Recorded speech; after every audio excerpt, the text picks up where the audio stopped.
Good afternoon, everyone, and welcome to Nature Folklore Sessions. It's the 10th of April, 2022.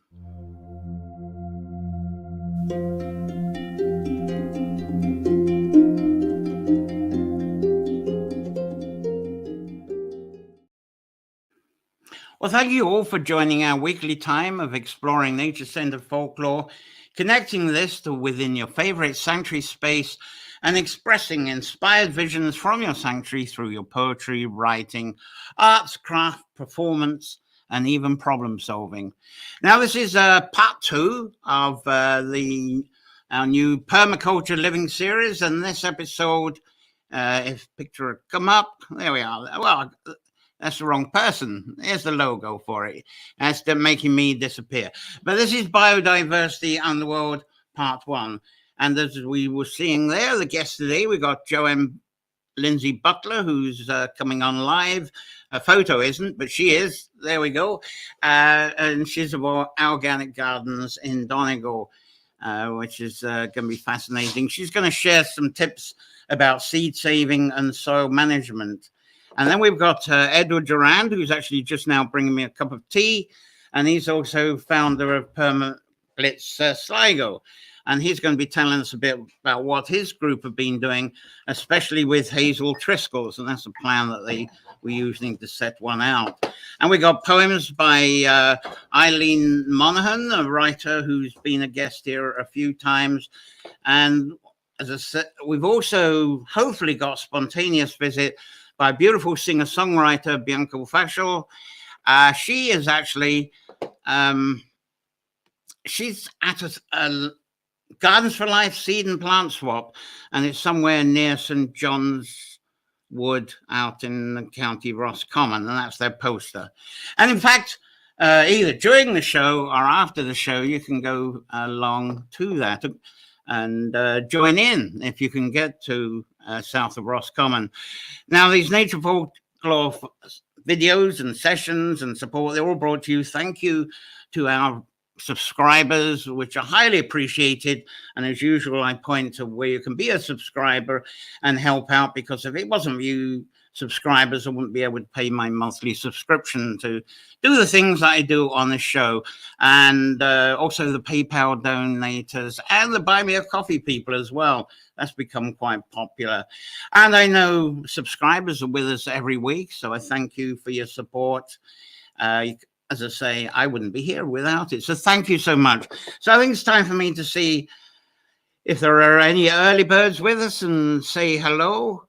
Who we got with us? Sherry's here, lovely, up again in the morning. And hello to everyone from down East Maine. Terry Slack Hartwick's here. Morning, John, from rural Maryland, USA. So those are our early birds today, which I appreciate. Oh, goodness me, we got, here we got Alan, our balloon man. He's in. Hello, John. How's the balloons there, Alan? I hope it's going well for you too. So thanks very much. Anyway, I'll make a start on this because when I sit myself in the middle of our tree labyrinth here, or any chosen space of personal sanctuary that's in the woods, there's no silence. They're very busy places. And, there's bodies and capsules of all kinds of stuff moving, and they're making sounds. And, this is inside the tree labyrinth here. You can understand if you walk around that, there's so much busyness with those different trees, all the sounds, all kinds of living. But the thing is, if it starts raining, for instance, all those sounds change. They often get louder. The colors change too. But this is nature around us, and I find it feels very relaxing, invigorating, and inspiring. Truly is. So there you go. That's the sort of thing that I get to walk around here, at least for a couple of weeks. Edward, who brought me the cup of tea, he's just had a good walk around himself. So biodiversity, I suppose, is a fairly recent popular handy buzzword for us, and it seems to put into one word the dancing integrated networks of all the life that we've got here on Earth. So here in Ireland yesterday, interesting, they held a citizens' assembly. They met in Dublin Castle and they debated they formed a bit of a council and they debated biodiversity. And there you go, in round tables, very informal, very different to politics. And the idea is together and through people going around chatting with each other, there were proposals for government policy making. And how the Citizen Assembly was formed, they actually contacted 37,000 random householders. They invited them to apply to attend the assembly, and there was about 3,700 responses.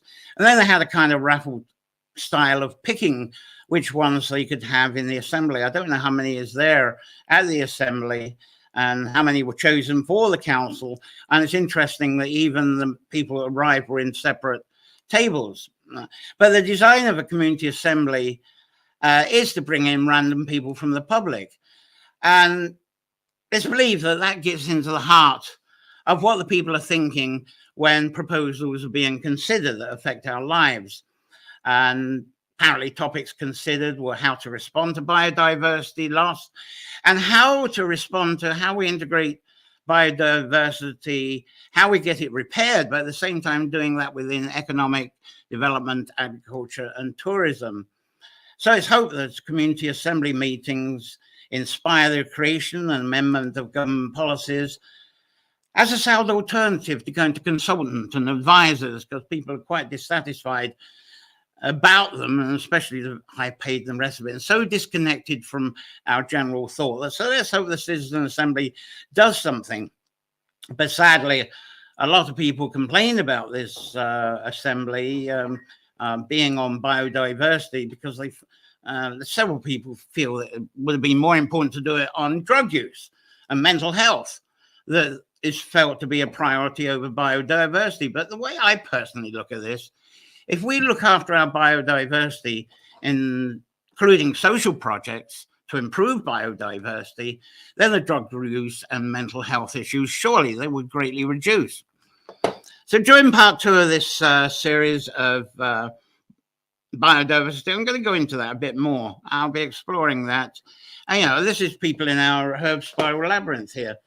Although they didn't show that they had mental health issues, but I know very well that when they came along and the integration with that, it was certainly a lot of good feeling and well-being that happened just through that. So that's messing around and helping out with the herb spiral labyrinth there.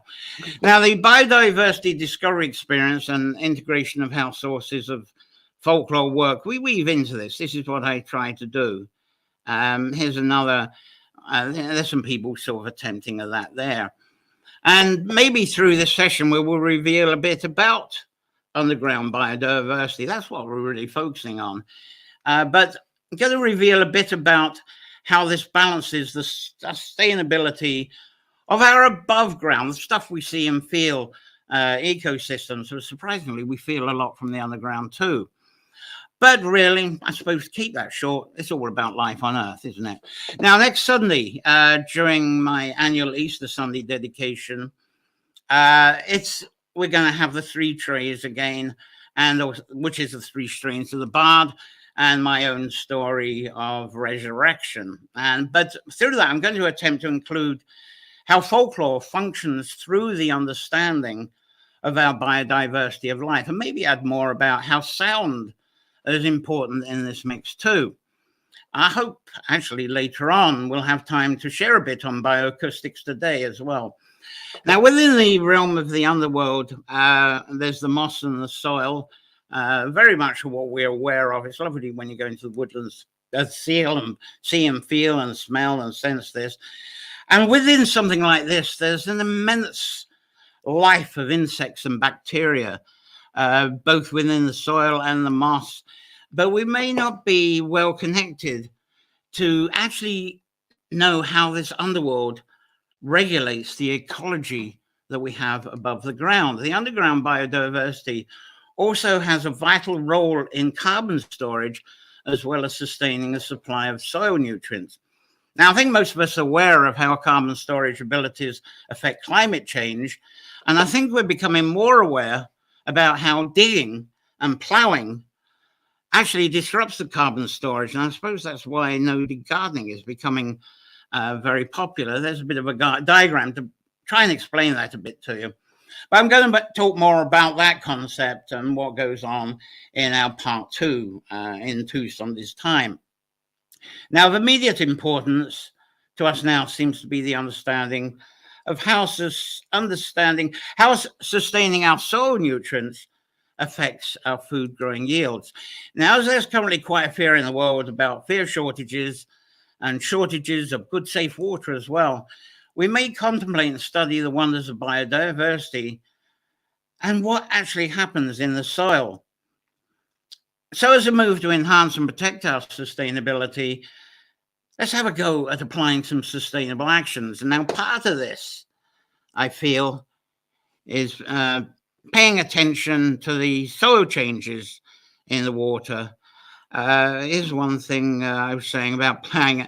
That's lovely. When I was talking about plowing up, bringing up the carbon, couldn't resist putting this picture of the horses here. But anyway, going on, the one thing to keep aware of is paying attention to your soil changes in the moisture, the content, the pH values, and the temperature.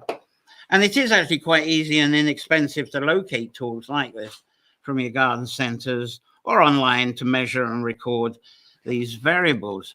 Now, by doing this, it means we're checking regularly what our soil's vital signs are when we appoint ourselves as land curators and carers. Now, above ground, most of us seem to pay attention to rainfall, the sun, wind, temperature changes, daylight changes, and some of us are very enthusiastic about moon positions and changes too. There we go, there's some moon planting for you there, the moon changes for you there. So as I say, this is the sort of thing, when we pay attention to the rainfall and colours, that's the sort of thing we're lucky enough to see when we're out for a walk or out in our gardens sometimes. Also, when considering biodiversity above ground, we may or should consider how we can assist pollination. And there's a lovely pollination picture for you. We see this often. You know, you think of bees, but it's amazing seeing the butterflies run around and doing the pollinating in a herb spiral labyrinth. Definitely see a lot of that going on. And also the relationship of trees and plants providing home and shelter for the wildlife as well. Because paying attention to all these things, all these side things, are all essential to our survival and abundance. Now, soil creation is a very fascinating subject, and I find this process is very well expressed through folklore, such as through the story of nature's transformation and regeneration between summer and Imbolc at winter time. And that's the best picture I could come up with, the soil regeneration, because that's what happens. That leaf cover is so important for that, to getting that going, plus the hibernation for the winter as well. And there are several tales of earth goddesses either going to sleep through winter or she's quietly awake, weaving underground. And Ed was here and actually nicked this from his Permaculture Blitz site. There you go. There's a goddess feature, and in that one she's fast asleep. And all this through the winter, the weaving the debris from the last year, from the previous solar cycle, and all this provides continuity of new life from the following Imbolc. And there's also the ritual performance of folk dramas through winter, such as the Geysers, the Golishins, the Mummers plays, Ramboys, Wassailers, and very similar, Wassailers, a lot of people prefer to say. Now I'm going to take a break here, and I'm going to introduce our first guest. Get this lined up, because actually it's a video. Because during our tree season editions, which was quite well, I think it was 6, wasn't it? 6 episodes. So much offered from you. Thank you very much. And I didn't fit in all the guests. And Eileen Monaghan, I did share 4 of her tree poems, but I'd love to share another 3 that she sent of her poems right now. So Eileen Monaghan, do I have a picture of her? Yeah, I showed her earlier. Anyway, let's get her video up here. This is random 3 tree poems. I forget what they are, but she pretty much explains them by Eileen Monaghan. The sweet chestnut tree, wide-spreading canopy, trunk grooved bumpily. Sweet Mediterranean tree, you're as old can be. Slender white catkin shoots, shiny summer leaves to suit. Spiky husk holds a treasure, splits and frees autumn fruit. Squirrels, feeling rather bold, gather nuts as if they're gold. Roasted ones for us are sold in the snowy winter cold. Holly. Spiky shiny leaves green, round scarlet berry seen. King of winter you have been, no wonder you preen. Guardian against evil, it is told, by druids and chieftains of old, who held you with respect, you, a tree strong and bold. Today you mean Christmas joy to every hopeful girl and boy, wishing for that special toy brought with love to enjoy. The hawthorn. In May you bring delight with your pretty delicate white. Your lacy blossom so bright is a wondrous sight. In autumn you turn many a head with your haw berries red. They keep the blackbird fed when it can't find any bread. Thorny magical fairy tree, you go back in history. You've been here for an eternity, minding wildlife for free. Yeah. Thank you, Eileen Monaghan. Fantastic to hear her again. I hope you enjoyed those tree poems. Now, see what you're saying here. Davina and Claire's here. Good morning to you. Shell Gooch has arrived. Good day to you as well. And Little Wing in from the YouTube. Good afternoon and greetings from Manchester. And Cliff Carr from the Wirral is about. Good afternoon to you. Wonderful to have you this afternoon. I hope the weekend's going fantastic here. It's cloudy. There's been a bit of drizzle and there's a bit of breeze picking up. So waiting for guests to arrive here. We got two that are being live, so I hope they find their way here. We had a test earlier, and Kate's on. Hello, Kate. Spring has sprung in Iowa. Kate, Cloud Sparks. Thanks. Great to see you arrive here. Now, all year round, with our seasonal interactions between plants, fungi, and animals, it's very tightly connected to the food we eat, and also the medicines that we require for illness prevention. Oh, Joanne's in the background. Fantastic. Anyway, very important for the medicines that we require for illness, especially the prevention and healing when we do get afflictions. Now, our interactions, they also have an effect on nature's management of safe, clean water and oxygen, of course.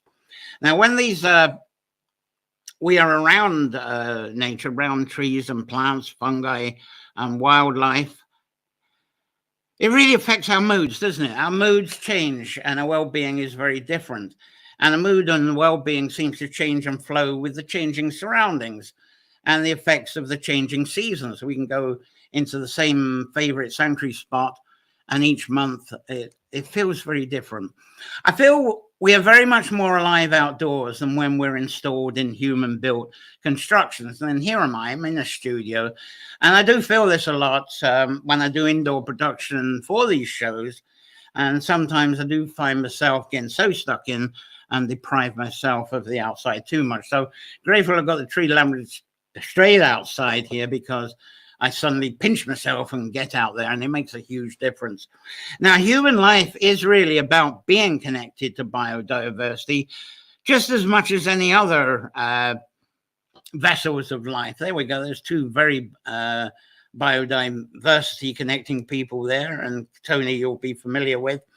And there's certainly no us and biodiversity. There's no separation. It's just that we seem to be very unique animals, aren't we? And we're born to make things and study things. That makes us quite unique. And these are capabilities as humans that we are born and trained with.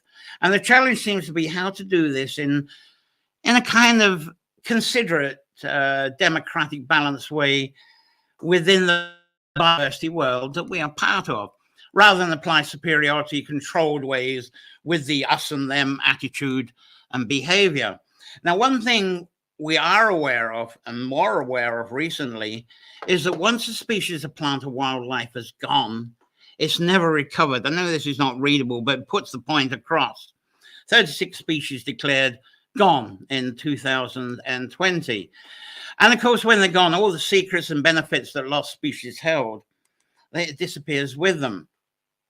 So when a species vanishes, no matter how small it is, it can have quite an impact, because it's the whole of biodiversity, the whole of its network of plants and life that regulate our climate and protect us and our communities from disasters like hurricanes, damage, flooding, pollution of air and water. All this ties up together. Now, I did see a UK report not long back, and it claimed that the value of remaining forests in the UK have a value of £1 billion in biodiversity, carbon storage, and recreational benefits. And that when this calculation is then expanded out to include the whole planet, that monetary figure becomes 33 trillion US dollars. Now, part of me feels it's absolutely ridiculous way to view biodiversity on this planet. As it is, it's using the lifeless, disconnected applications of databases and spreadsheet tools to come up with those figures. But all around the world, it seems to me that we do have an elite class that believe they control everything. And they have their own language of elite communication. So that's where this database and spreadsheet stuff comes from, I think. One example perhaps we're all familiar with is go to a bank. And nobody really gets anywhere with dealing with a bank until they speak the bank language. So through linear databases translated through spreadsheet, monetary sign language, that's how we get to that 33 trillion revelation of monetary value related to our current biodiversity. Now, another revelation from these statistics, from the same report, is that over $22 trillion, 2/3 of the global diversity, is currently under threat of extinction, of being wiped out. And so biodiversity monetary values are well and truly in a horrific recession right now, if you look at things that way. Now, obviously, I've entered into presenting you with a massive global scaremongering bunch of words right now. So that's no advice really for suggesting what we can do, how we can live to focus on reversing this. So I'm often thinking, what can we do within our own gardens, allotments, community gardens, woodlands, wherever we have access to? And seed saving, that's one action that we can do. And here's a seed saving picture. That's a lovely range of activity. And the Kew in UK, the Kew Gardens, they're horticulturalists and scientists. They did set up the Millennium Seed Bank to try and bank seeds of known wild plant species from all around the world. It's absolutely enormous. But I think within our personal realm, many of us are more familiar with seed saver networks. And this is a poster from the Irish Seed Savers there. And there's community-based seed saver networks in most countries around the world now, thank goodness. And seed saving is a wonderful and very essential these days for saving local plant extinction. There's another. That's what people tend to do, save seeds, or try to organize that way. But through seed saving, it's very wise and encouraged to do that. But if we haven't sustained the soil to sow the seeds in, like there's good quality soil, well, we've got a problem. Anyway, today we've got the wonderful Joanne Lindsay Butler. This is time for me to find my headphones because she's in the green room, as we call it, the backstage right now, as it gets prepared for chatting to Joanne. She's somewhere in her garden shed, or one of them, that we're going to have live in a moment, which is absolutely fantastic. And Joanne, she is founder of Organic Gardens there. That's a picture of a group of people working there. And she's kindly taken some time away from her busy gardening activities to talk to us about, I believe, about seed saving and soil care. So I'm going to get Joanne on now to say hello to us. And good morning to you, Joanne. You're looking great. Hi. There. Let's see if we got sound as well. Hi, John. How are you doing? Can you hear me okay? Great. Yes, you're looking and sounding good, and it looks very authentic. It's cold and windy in Donegal, and I was out gardening this morning, and my hands are freezing, and So it's not the weather we enjoy to be out there. Oh, yeah, you've got a bit. We're getting this later, I gather, where you're going. And the nice thing is, that's not a green screen. That's the real thing behind you. Yeah. And what I was doing today, a lot of the plants that been bringing them in the last week or two because of the nighttime frosts, they're not going away yet. So it's a bit of a jungle in here today. Oh, wonderful. You were saying in the messaging to talk to us a little bit about the seed saving and about soil as well.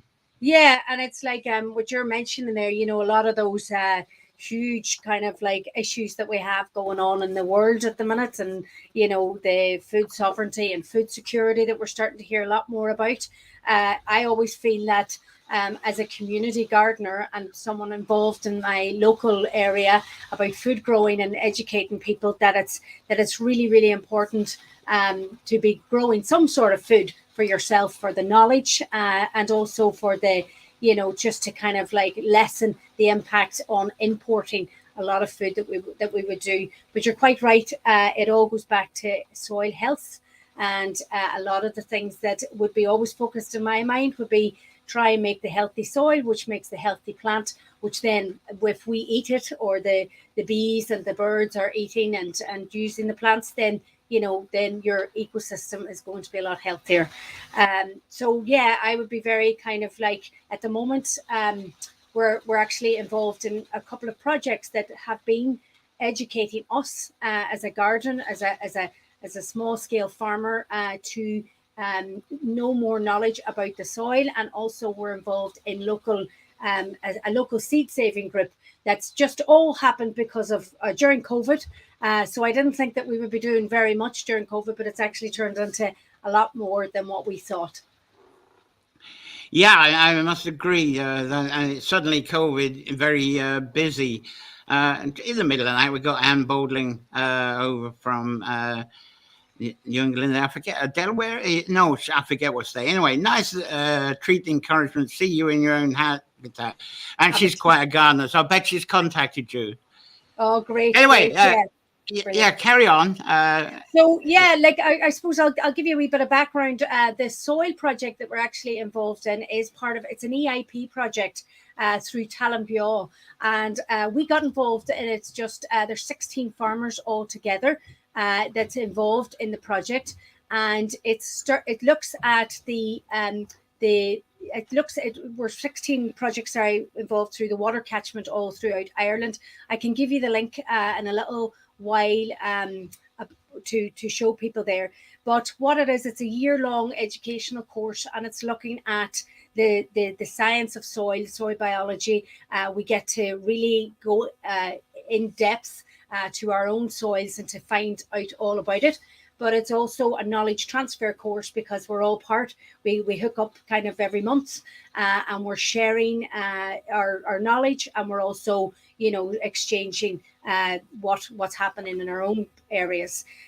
We're also with that doing a different online courses. I'm doing the soil biology one with Dr. Elaine Ingham, which is a fantastic course, and it's really, really in depth. And to be an adult learner, I never thought I would be going back to that amount of knowledge. But it's fascinating, because what we're discovering now is that the soil life that's the life that's within our soil is just it's the be all and everything, as I think, and it's got to do with the healthy plant.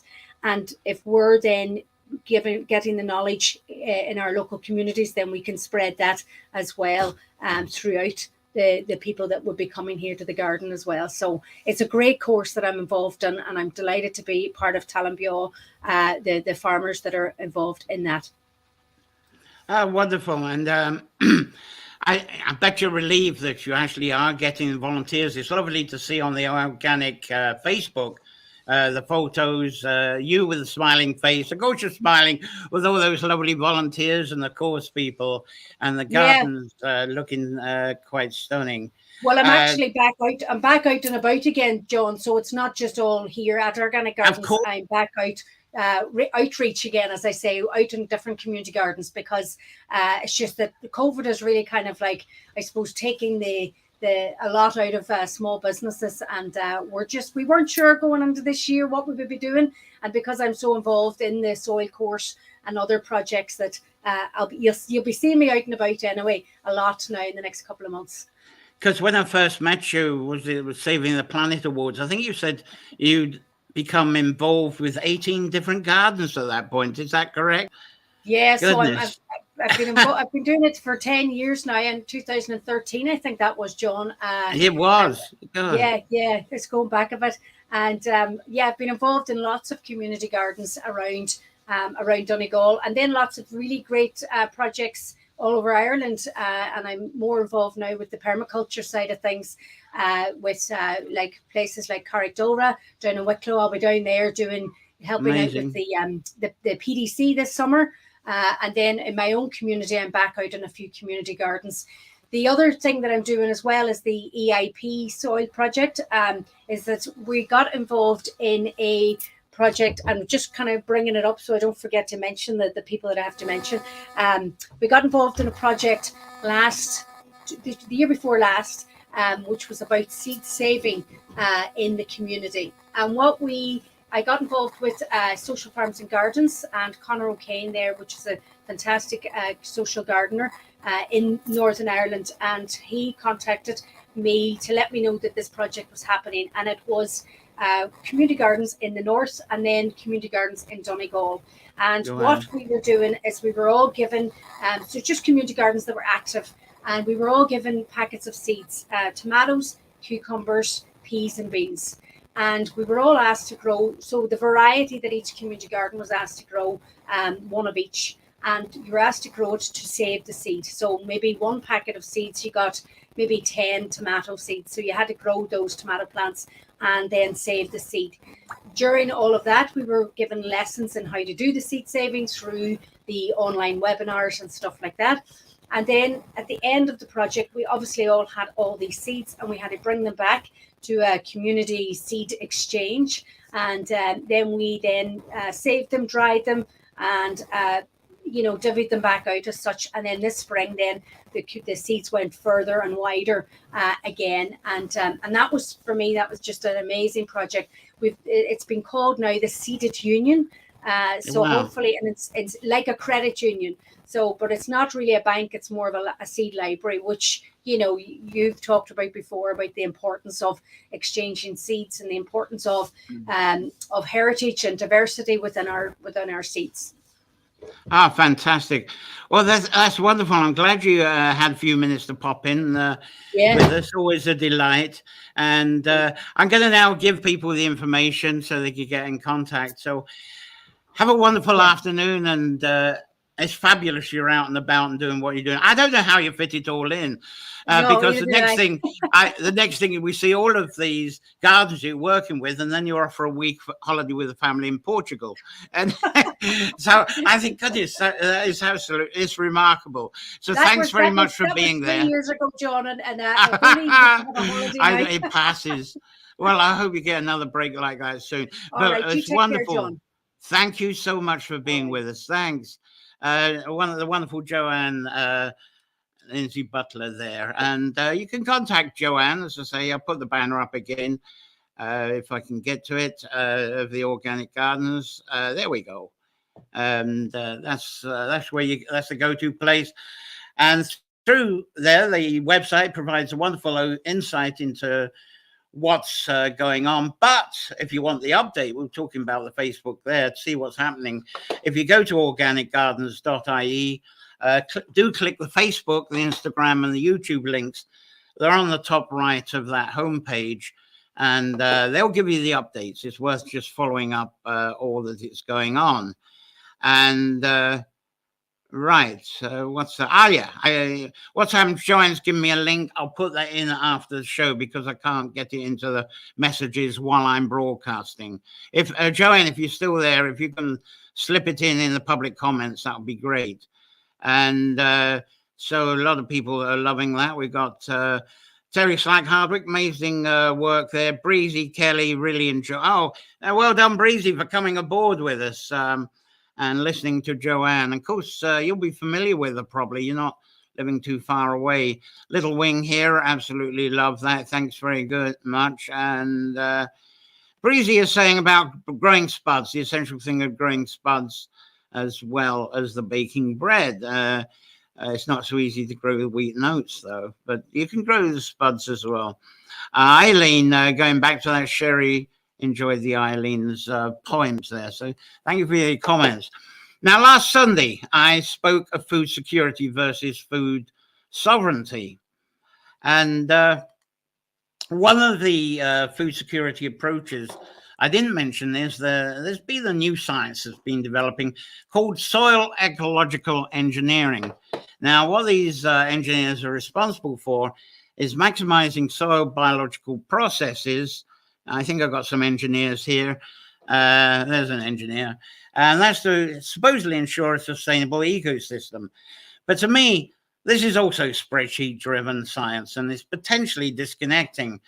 And it can easily function, as I was talking about last week, as a bit of a pass-the-buck centralization science. I'm getting political again, I know. But however, in the food security world, these soil ecological engineers, they're believed to operate in ways of discovering ways to enhance ways of creating more reliable food yields. But one of the ongoing effects for the quest for food security is we do have an ongoing increase in human population. And what goes on for food is deforestation. And unbelievably, that is actually a UK picture of deforestation in order to provide more cereal growing place. I just want to get rid of that. There we go. Anyway, ecological engineers, they do research or try to research into discovering ways to provide food security and minimizing the environmental impact that this might have, the negative environmental impact. But I do not think they have that much progress, really, with slowing down deforestation. Another horrible picture of it going on there. But maybe these engineers do keep our mouths and tummies full. But are there practices that they encourage providing us with the best nutrition? This is something I talked about last Sunday. The living organisms in the soil, they're very vital and essential as components of our ecosystems, but this seems to receive very little recognition in agricultural engineering and management strategies. And I believe what we need to constantly consider is our own respect and trust in the potential of soil organisms for helping and assisting, but perhaps not even interfering, so that the repairing of these systems are enhanced with our ecosystems.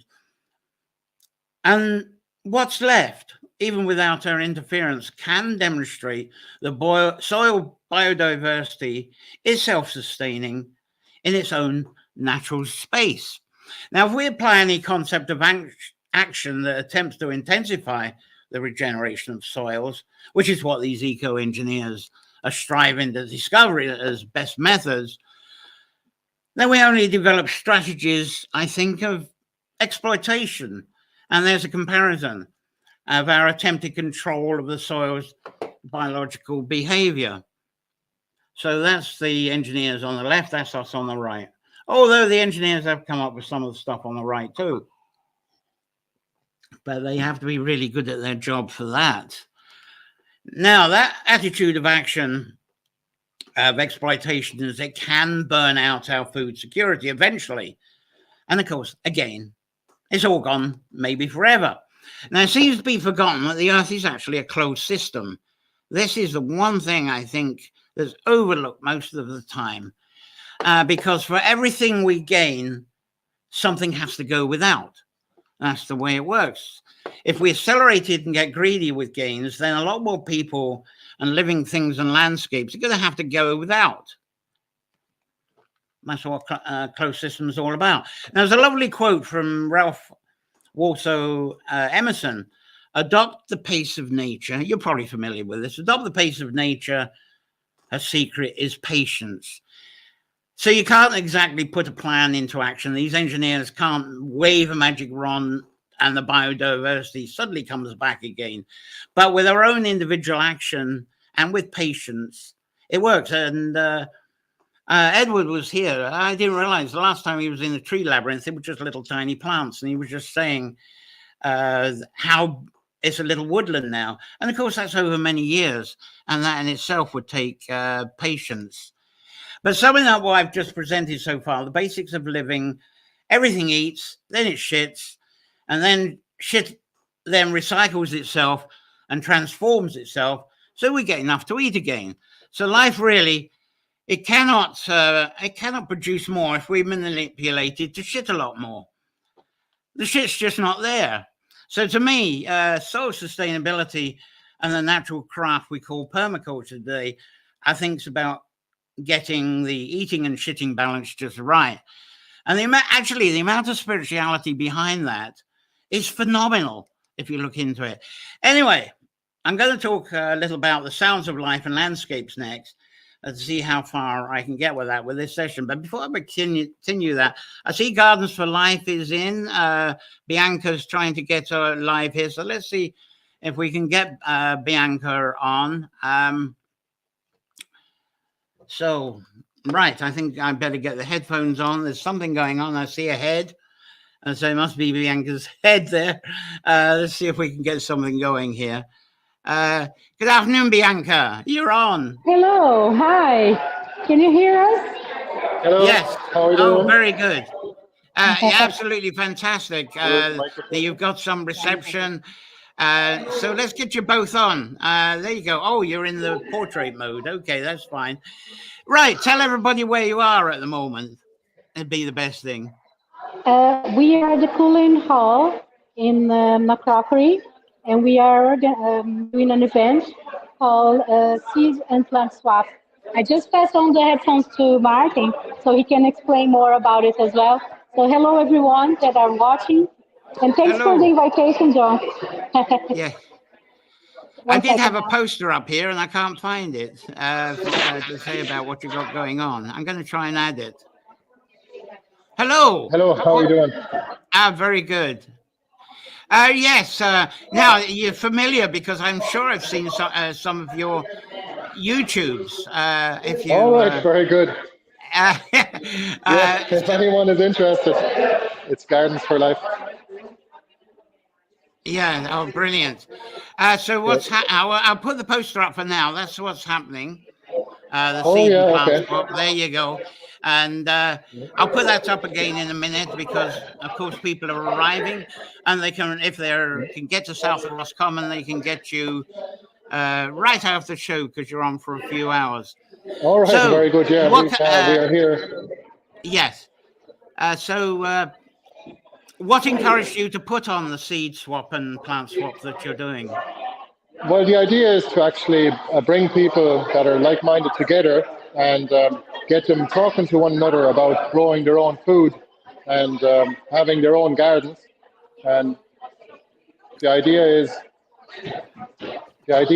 to basically share the surplus. The way we do gardening in our own gardens too, and the way we encourage it for others to do in our videos, is to encourage biodiversity in the garden, so that you have to use less or no chemicals at all. We never use any fertilizers in our gardens or any kind of poisons to control pests.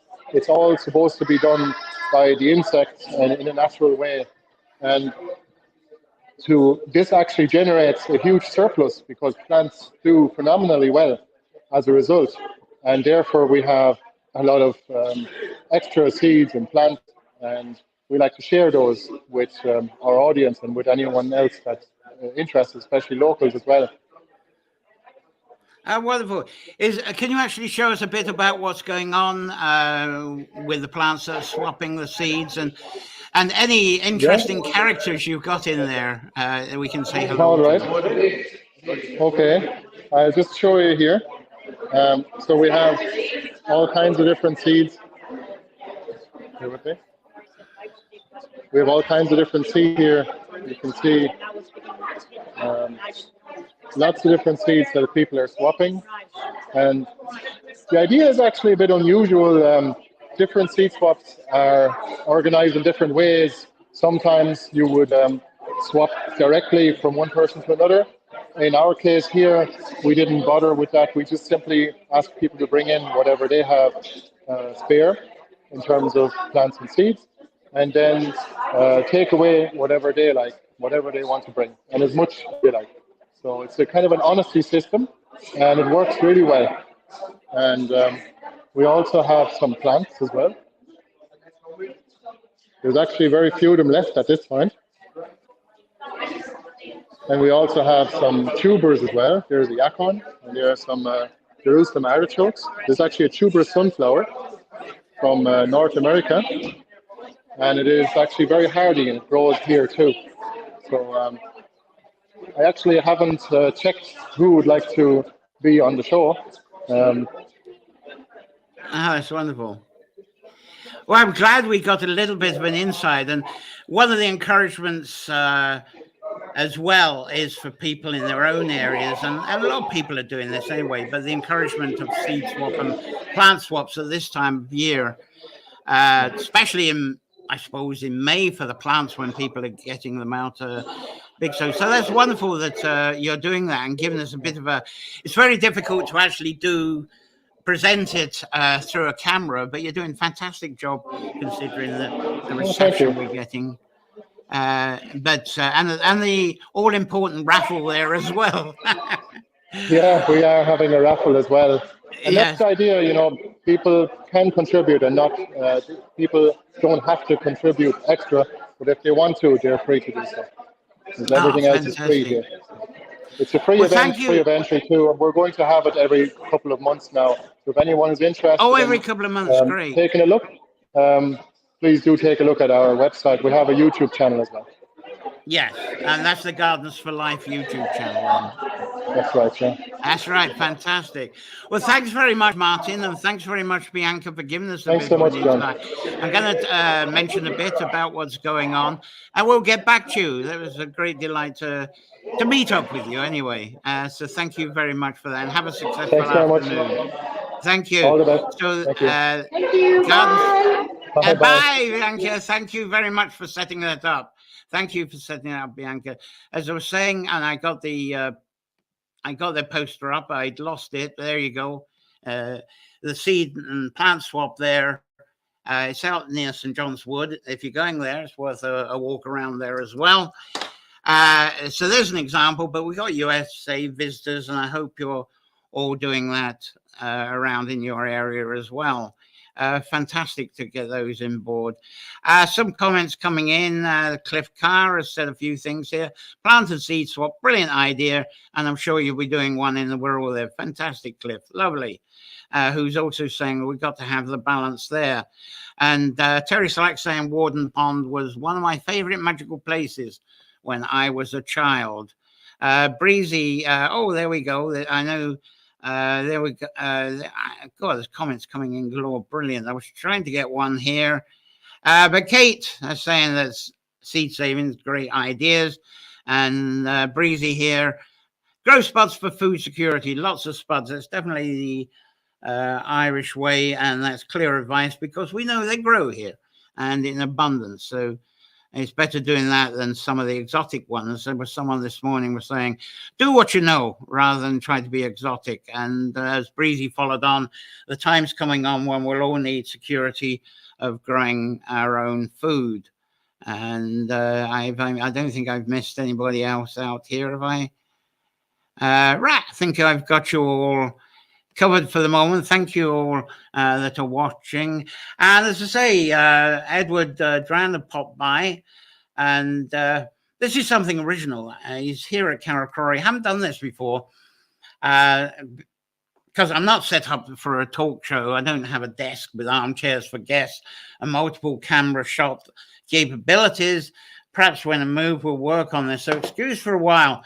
We're going to shuffle things around here while we bring Edward in and move all the props and just move me to one side or something or other. I have to work it. Yeah, I have to go that side. So Edward, we're going to be sort of back to front. But Edward Drange may be familiar with as being a guest poet on Nature Folklore over previous weeks. He's been on a few times lately, which is fantastic. But today, it's we're going to be here for the purpose of permaculture, and Edward here, he's going to be talking about Sligo Perma Blitz, and that's the headline banner that's on the Facebook group. And I believe you founded it, didn't you, Edward, the Perma Blitz Sligo? But during the recent weeks, this project seems to have taken a very interesting and a very delightful twist, and I'll leave Edward to actually talk about that in a few minutes. But first, I'll introduce Edward by bringing on a poem video of his while we shuffle the chairs around. And this is a beautiful one from Bards in the Woods days, Palaces of Nature. Palaces of Nature.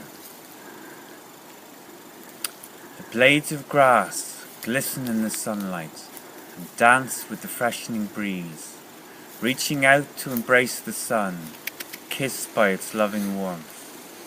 And a glimmer of blue hope stretches across the sky. The rains have already nourished and cleansed, dancing their blessings on the welcoming earth. The sun now shines in majesty, and the earth reflects its light and glory. This is that magic land of myth. Not all paradises were paved. The kingdom of light reigns in the palaces of nature.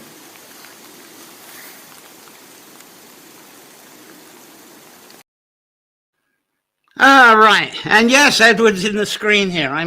As usual, I'm looking the larger person for some reason. Anyway, this is lovely. Let's see if we get a sound test. Hello, Edward. Hello, John. Good to be here. It's great, and I haven't seen Edward for years. I didn't realize it was so many years, because I've seen pictures with him with no beard, no hair, back to hair, back to beard again.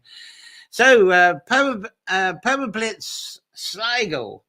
How did you get started with that? I mean, that's fantastic that you got yourself engaged in that. Well, the idea came from 10 years ago at the Permaculture gathering in Roscommon. I met a guy called Ian Alex Dunn, and he was just moved back to Ireland, and he was telling me about this great thing they have in some other countries called Perma Blitz, where people get together and they go to each other's gardens, and they sort it out generally according to permaculture principles. So Perma Blitz is two words put together into one, permaculture and blitz. So the people get together and they go and blitz each other's gardens. So Ian Alex Dunn, he tried to set up Perma Blitz Ireland. This was 10 years ago, set up a Facebook group, and nothing happened. So I was living abroad 8 years since then. I moved back nearly 2 years ago. And I was thinking that we could use that here. It's a great idea. But it needs to be done on a more local scale and more organized. So I started it last November as Perma Blitz Sligo. And now we have a lot of people in Leitrim and Mayo, Fermanagh, other places, but I didn't change the name to Perma Blitz Northwest or anything like that, so that when it grows, each county can have their own Perma Blitz group. And that has already started to happen, because Perma Blitz Mayo now have their own group, which was from some of our people who were car sharing up from Mayo to come to our Perma Blitzes. So yeah, we've been doing Perma Blitzes around Leitrim, Mayo, Fermanagh, and so we car share when it's a bit further away. Maybe Leitrim people in one car and Sligo people in one car, and so it's been great to do that. People are really keen, and we also do sometimes a workshop or a seed swap while we're there. Workshop like a wild herb foraging. Yeah, it's amazing. Just seeing the photos that you put up on the Facebook, the Perma Blitz Sligo, you see all the variety of things that people contribute. I haven't got the picture of it, but even the harpists came along to keep everybody entertained and in peaceful mode. And kind of in the spirit and the wavelength of it all was fantastic. But what I've been fascinating is I was just following this. Everybody was going into each other's gardens, as you say, starting in November. And people, if they can get out then, it's tidying up time. So it was like everybody was tidying up. You were getting the no-dig beds ready in places.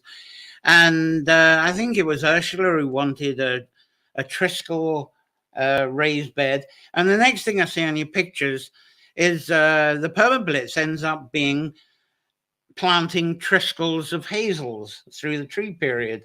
How did that get going? Well, that's got actually enormous. That's actually so. Deirdre Hannon is doing that. She's been planting hazel Triskels, triple spirals of hazel trees all over the country, and so she does like 33 hazel trees and one birch in the middle, and half a dozen of us permablitzers have been hosting these plantings and getting our own hazel Triskels, which is great. So yeah, Deirdre is willing to keep going. She only asks for donation for the trees and petrol. She gives her time freely, and I've been to 7 of these hazel Triskel plantings now, and it's really great to do. She's doing it for the peace and unity of Ireland, so it's a bit like it's a walking meditation. So I compared it to a labyrinth, like what John has been doing with the labyrinths, walking meditation around these spirals with these trees. And she also plants copper Triskels underneath the 3 central hazel trees. Right, I almost put the picture up of that. Did I? Have I got a picture of that? Because that did fascinate me. I might have one of that. Do I have that? No, that's something else. No, that's where you're building. Is that using hazel twigs? That's actually when we made a raised bed. That one, not sure. That's the second one we did. The first one, raised bed we wove, was out of raspberry canes. Ah, right. That's good. One we did up in County Fermanagh. Yeah. Yeah. And they're handy. They work for a few years because I did them here with the willow and the hazel sticks. Fantastic thing to do. And when you've got a group, you can build it pretty quickly. Yeah. No, I haven't got the one, but I did it. I was looking at the a photograph of yours on Permablitz Sligo on the Facebook group that shows a picture of you burying the triple spiral. Now, what's the symbolism of the birch in the middle you pointed out? What was the design? What was the inspiration for that? Well, I don't know what Deirdre's thinking was there, but it seems like a good kind of, was birch is like a pioneer tree. Mm-hmm. It grows well. It produce a bit of stability for the center of the mandala, you can call it. And then 3 spirals with 11 hazel trees around it. Yeah. Oh, absolutely fantastic. That's wonderful. So anyone who's interested in Permablitz, if you're visiting or you're in Sligo, Mayo and Leitrim and Fermanagh, and the way things are going, it wouldn't be long before you're in Derry and but of course, this is expanding out, and groups are getting bigger. This is actually more successful than Bars in the Woods ever was. But this is so essential now, and I think the courage of people coming together—that's what's the lovely thing about the groups. People are saying, "Oh, what can I do? What can I do?" But if they hear there's a little permablitz going on, it's not overwhelming, and that to me is how it expands, and that's how the whole politics of this, I believe, is going to happen. It's not going to happen from Dublin. It's not going to happen from your central places. You're going to get these engineers coming up with policies, but we're going to be so detached. This is so much what we're talking about today. So congratulations for inspiring this, and all the other people that have been involved in the permablitzes that have kind of got birthed really in a very short space of time since Edward was taking this over and motivating it forward since November. So congratulations on this. And I look forward to seeing how this develops and how people get involved. And thanks very much for visiting here. And Edward's been hanging around for an hour or so, and then we have Edward on for about 5 minutes. But thank you very much for doing that. It's very much appreciated. So thanks very much. And Edward Duran of Permabits Sligo. If anyone's interested, we have a Facebook group called Permabits Sligo, and we also have a Telegram channel. Oh, wonderful! Tell about that one. Yeah. But the Telegram channel isn't open, so you need an invite link. But if you're on Telegram and not on Facebook, you can get in touch. I'll give details to John, or else the Facebook group is open to search. Yeah, if you go on that and you go in the Permablitz group, it's quite easy. See Edward's name, go to Edward, message him, and he'll get you on the Telegram as well. So that's fantastic. Yeah. Right, thanks very much, Edward. That was absolutely fabulous. And I better move on with the rest of it. And I don't think, is there any comments about permaculture from anyone? I know Terry was thrilled with that. Thanks. Such an awesome idea. We're going to have permablitz in Blaine. Now look what you've started, Edward. The whole of the USA will be permablitzing within the month. And then, of course, Breezy Kelly says, Donegal. Yes, very exciting. Yes. Have you had Breezy along to the, or is this new to you, Breezy? Oh, boy. Bread at the Breezy's bread at the Permablitz. How about that? That's something. And what's this? The Cape Cloud Sparks. Not all paradises were paved. Of course, they weren't. Beautiful. There we go. And Terry was saying it's great. The seed swapping is spreading. And as Edward was saying, that's definitely part of what goes on. Because I've noticed through the pictures with the Permablitz, when people turn up, they're swapping things. It's just like when I was doing these Nature Folklore Sessions here on Sundays. People would come and put stuff on the table. And it wasn't only food. We were swapping things as well. So it's a lovely opportunity where it's like all friends are coming together, and it's like an impromptu market and swapping, and you don't have to carry a card with you or even so much cash. And you can go back with something you need from someone's excesses, and all part of that. The earth is a closed system. So thanks, Edward. I'm going to carry on with the sounds of life and landscapes now. Thank you, John. So that was fantastic. Lovely to have a live guest. We must do that again a few times now to get myself. Yeah, fantastic, Edward. I know he's got to dash off to somewhere now, and he made me a cup of tea. Thank you very much. And hopefully we'll chat a bit more later. That was a real treat. Thank you, Edward, on that. Right. On with the show. That's the Permablitz there. That's letting you know about that. Also Bianca earlier. That's her website. Terrific on the music. Maybe when we have one of the Bardic sessions, I think November, we'll get back to her involved on that. And Eileen Monaghan earlier, that she has a website, author.com. See, Edward, thank you very much for that. That's brilliant. On with the show now. Someone's got something to say here. Really enjoyed listening to Edward, Breezy Kelly. I trust that was inspiring. Thank you very much for that. And again, there's what the fun and games that happens on the Permablitz. So landscape sounds. That's it. We'll talk about that now. The sounds and life and landscapes. Now, to me, this is a fascinating subject of wonder. Now, a man who calls himself a sound artist and audio ecologist on the side is a Switzerman, Marcus Maeder. And here's a picture of him in action in a field. And what he did originally, stuck a noise sensor, a special microphone into the ground, into the soil. And he was amazed at the variety of sounds that came through his headphones. Let's get him with some headphones here. There you go. There's him with his headphones on. So he looks pretty surprised there, doesn't he? And he was sitting in that mountain meadow at the time, maybe. And he described the sounds as various insects were chirring and scraping and doing all kinds of different things. And ecologists have long known that beneath our feet in the underworld of soil, there is so much life diversity, much more underground than there is on the surface of the earth.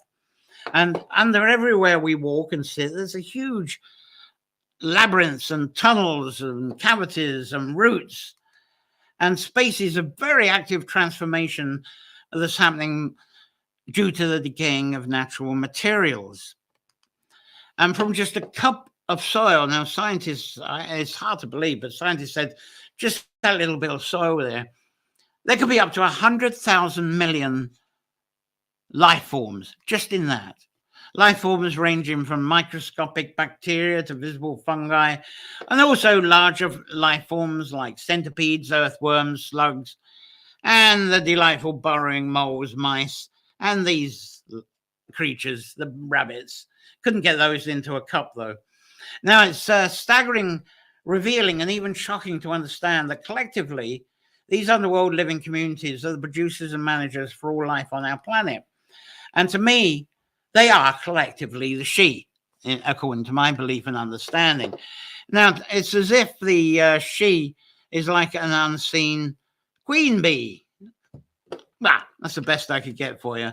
And there are all the life forms being her workers, bringing the discarded shells and water of former life carriers that are all now passed on. And so that the she bee can weave the waste into new being containers of new life forms that are birthed by the life forms that are around her. So all these new active underworld communities of life are all part of the regeneration process of the she, or we might say the queen bee equivalent of the she.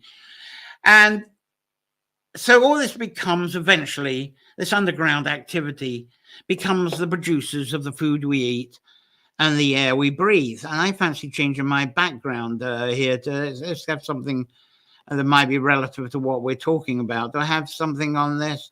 I have the rabbits. Let's try the rabbits. So there we go. And the maintenance of water that we drink as well is all down to the maintenance of what goes on underground.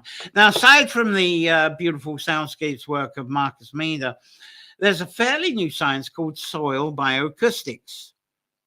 And it involves a bit of equipment. There's the equipment for that. Very cold looking, isn't it? But this is what these scientists use to capture the underground noises. And that's one on a tree there. And so bioacoustic scientists, they've opened up an additional scientific study into the biodiverse living underworld. Now they're eavesdropping on a seemingly infinite range of underground sounds. It's not only revealing how underground life exists, how they actually exist. It's not revealing their existence, but also how they hunt and how they eat. And bioacoustic study noises that are used, the research in them is identifying that each life form has its own unique sound. And these studies by these bioacoustic engineers have also noticed that the life forms make certain sounds to get each other's attention. But also they can apply stealth silence so they don't get any attention, such as from predators.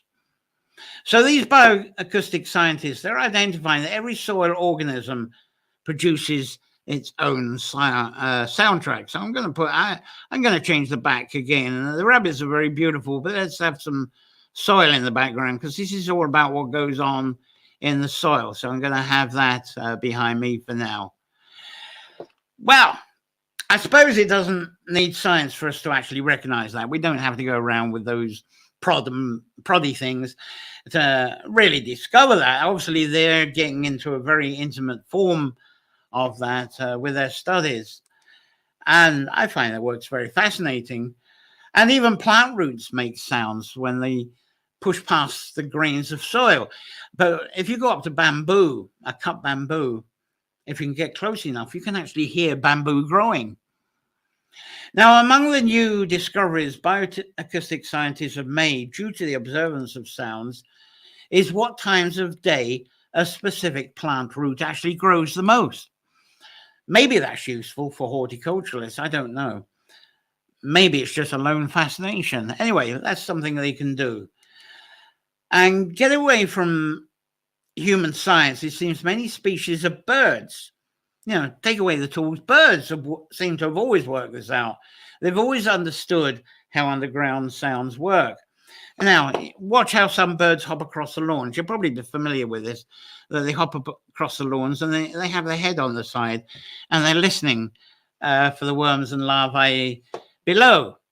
And then they peck at the soil just at the right moment to pull up their cache, just by listening out for it. Fascinating. Now, other larger birds, they dance up and down on the grass and soil. And what they do is imitate the sound of rain falling, because they know that worms and some bugs, they'll rise to the surface when it's raining because they like the moisture, especially after a damp season. And so up comes a worm. There's the bird ready, who's been stamping up and down to attract the word, and it's got its lunch. Now, when we talk about sound, we're usually talking about going scientific. These are sound pressure waves, and they travel through the air and they hit our ears. And when they hit our ears, these pressure waves vibrate our eardrums, and then our brains translate these oscillations that occur into images, into visions of recognizable sound forms. Well, it's not really visions, is it? It's a sensory thing. And it's amazing, really, because this indicates that perhaps sound is just merely a myth. And sound is entirely our perception and our interpretation. So that's an amazing sound thought. But the sound pressure of these waves, they're not limited to traveling in the air, but they can travel through water, wood, and soil. Elephants know this, and they communicate with each other by tapping the ground. I think this is a lovely picture with, there you go, elephant tapping the ground, waves of sound causing a low frequency rumble. Elephant behind and other elephants are picking that up, and they pick up the underground messages that are tapped out by an elephant, and the elephants behind and the other elephants are actually picking up that tapping sound through the soles of their feet, not their ears, but through their feet. So that is talking through the soil with feet. Absolutely fantastic. Anyway, there's some evidence that some plants actually make use of sound for their protection and to assist with their survival. Now, one researcher into this, fantastic woman here, Monica Gagliano, she's fascinating. She follows this, the idea of plants living from sound. It's wonderful. I'm not getting to click ahead here for some reason. But anyway, there's Monica in the middle of it all.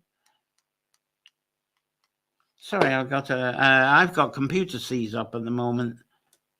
Anyway, just as I try to interpret folklore into presenting our systems of nature, Monica tries a fusion of Siberian shamanism. I use the folklore I picked up through my life, but she's taken Siberian shamanism concepts, which include sound, and this is what's helped to understand plant conception and growth. Sorry, I'm having tech issues after all this time. Anyway, here's her book. It's Thus Spoke the Plant, and perhaps I'll feature more of that in a couple of weeks' time, or certainly next year when I come back to that. But anyway, that's a reference to get onto her work for you. Now, Monica, she constantly observes and experiments to understand more about plant perception, consciousness, memory, and learning process. And she indicates that they don't have to have a brain like us. The brain is the whole plant. And the people who kind of leading the things like Shinrin Yoku and forest bathing and meditations in the woods, this is really what they're following on with, is this exchange between ourselves and the sensory abilities of what's around us. And she sort of looks at that in relation to how we understand our brain. So that's perception, consciousness, that plants have a consciousness. Even Prince Charles believes that one, doesn't he? That plants has a consciousness. And that memory, I do believe the plants have a memory indeed. And that's how they actually grow and regrow themselves, like after coppicing. And there is a learning process. Fascinating subject, fascinating. And Monica, she's done various TED Talks. Look on the YouTube where she presents her work there. But Monica believes she's discovered so far a whole set of concepts that's really broke down a lot of traditionally held boundaries that we may perceive that separates us from animals and plants. And one of the experiments was actually, I haven't got any pictures of it, unfortunately, but she grew pea plants in different sized plastic tubes. And also the tubes had different densities. And the peas were in soil, in the tubes. And then outside these tubes, she had running water. And what this obviously was doing was providing the sound of running water. But what she observed was that in every tube, the pea plant roots always grew towards the water, even though they knew they're not going to get access to the water. It was this, she believes it was the sound that was attracting them to the edge of the tubes. So what was this attraction? Now, the density of roots growing towards the water apparently increased when the tube widths were smaller, narrower, or thinner, and also when the water became louder. Now, those of us who are gardeners may believe we already know similar to this, especially from our experience of growing in pots, because when we're in pots, the roots go round to the edge. And is that sensory to light? Is that sensory to sound? Is there any sound involved in that? I mean, it's probably a little bit different to what Monica was doing there. But it's very intriguing what records Monica Gagliano has archived from Plants and Water and this sound association. So I think overall the studies of Monica and other ecology scientists, what they've established is there is more to underground acoustics and understanding that's worth us looking well into, because that would inspire us more and help us more to raise our passion more and better help our apprenticeships, our own apprenticeship application, as we grow our abilities to take better care of our living environments. Now, one practical use of biosound science may be to detect the underground presence of pests that are in excess. And there are such things, they claim, the engineers, there's pests that cause millions of hectares in food growing damage every year. But of course, we can't annihilate the pests. You know, we can deal with the problem a little bit. I say do this and address it in a very balanced way rather than try to annihilate an entire bug species, because that won't do. They're here for a reason. It's unfortunate we call them pests. They're an intrusion, I suppose. Anyway, there's a sad discovery through biosound acoustic scientists that needs to be addressed quickly, is that the beautiful underground orchestra of life that's on us, underneath us, is waning and it's quietening. And then within some land environments over the years, and especially on some land tracts, it's gone silent. The sound has gone silent. And of course, look at that. That's from BBC News. That's a robotic tractor and trailer. Do you think there's much sound going on in that ground under there? That's the sad part of all this, I think, and these developments. But as you may guess, where it is silent is the intensely farmed fields.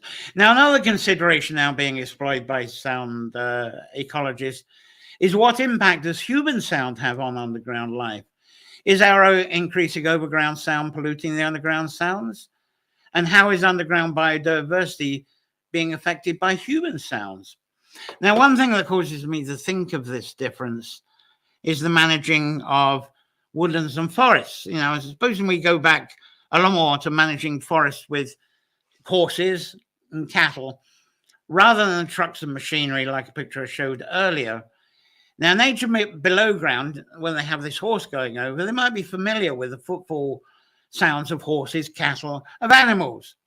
But if you get machinery sound over that, that is foreign to the underground life. Perhaps they can adjust to it. But to me, that would be a polluting sound to them. Animals wandering cross sounds been around for millions of years. So if sound diminishes from biodiversity of the underground life forms, then obviously, as the sound diminishing, the biodiversity diminishing, the soil becomes less healthy.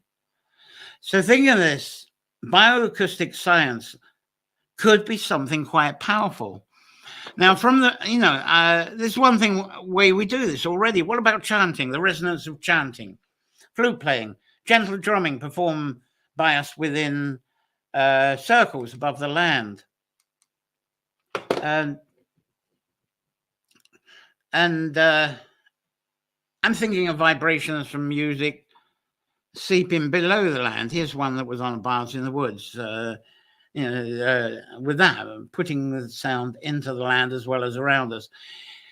Could this maybe help? It's one thing we can do to help repair the synchronicity of the underworld orchestra that's continually performing the death transformation right through to the new birth of millions of new life forms, keeping that cycle going. And this is what the majority of folklore is teaching us through stories of characters, their situations, their deeds, and the balancing outcomes at the end of the story.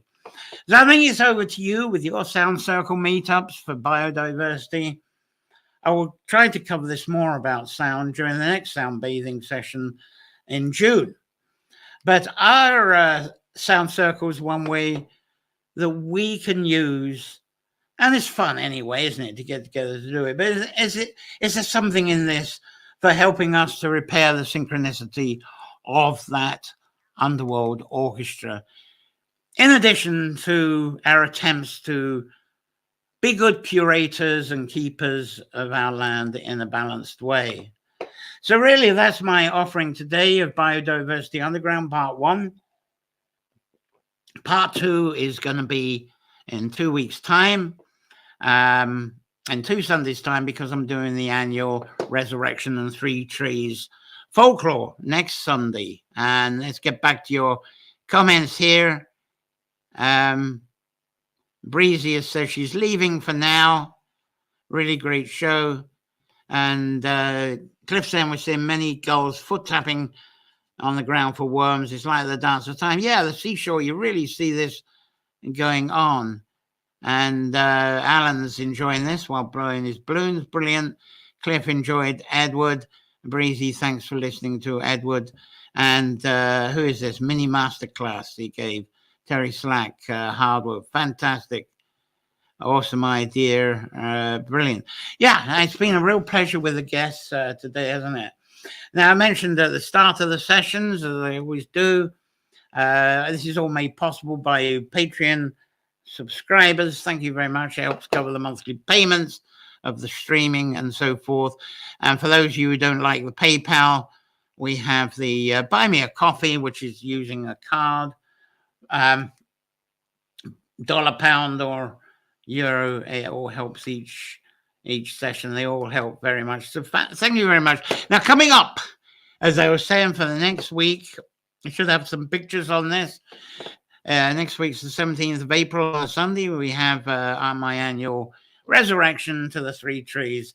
And I present this each Easter. It's sort of telling the Easter story through the folklore of the three strains of the bar, the melancholy, onto the joy, then onto the dreaming. And we have some super guests to create a variety of visions with that, including the return of the wonderful duo B. Smith and Tony Cookson.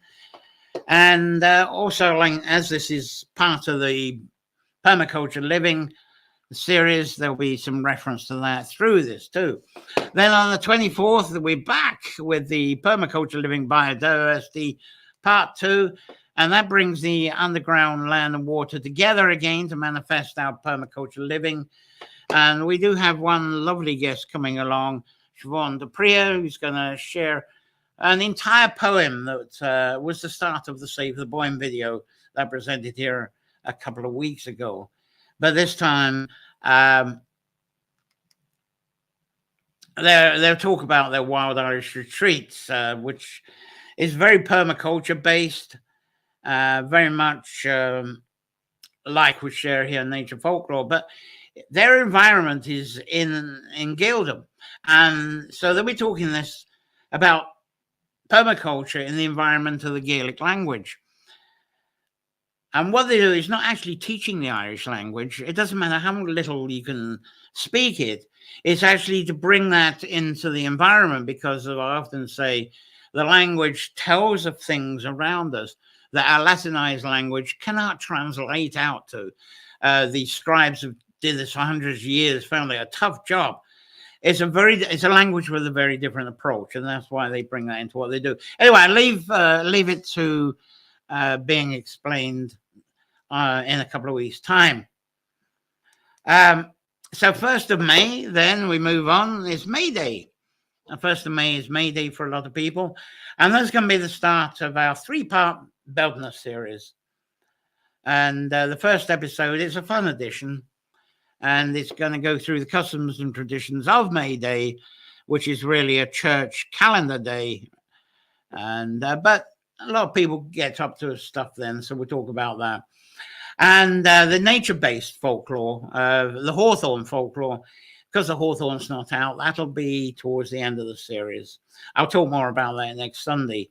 So any more comments from you, or have you all gone away? No, there's still plenty over here, which is lovely. There's Adrian Foley here. Let's see. He's not coming up yet, but he's saying something. Great, beautiful work, Deirdre. There was Emily Hannon. You're doing and inspiring others to follow. Wonderful and great guest. Great to hear Edward's poetry. A time to listen. Great time of year. And can't wait for Monica's book. So it's great. It's lovely. It's been so much fun doing this today, as it always is.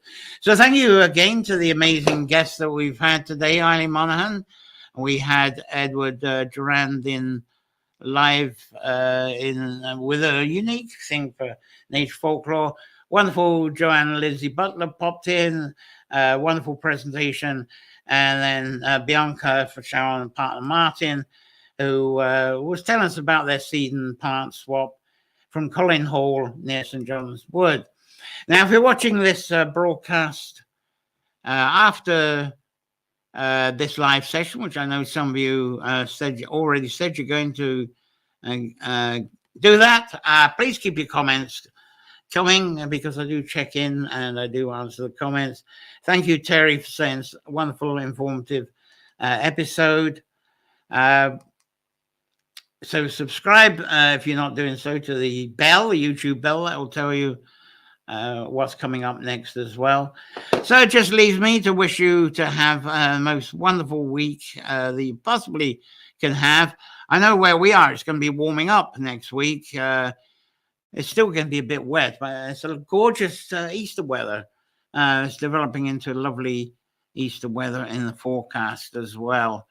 So until next Sunday, I wish you to play well and enjoy life and work with your vision. So until next week, I think that's pretty much all I've got.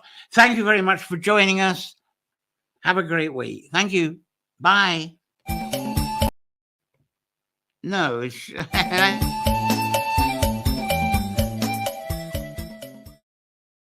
And I don't have my end of thing. So I'll just, this is like the Irish goodbye, isn't it? A long goodbye. So I'll get my banner up to, I don't know why that picture didn't come up, but here it is. There's we are. That's the long goodbye picture. So much for that. Look at that. It doesn't want to come up. It doesn't want to let us go. So thank you very much. Bye-bye. Thank you.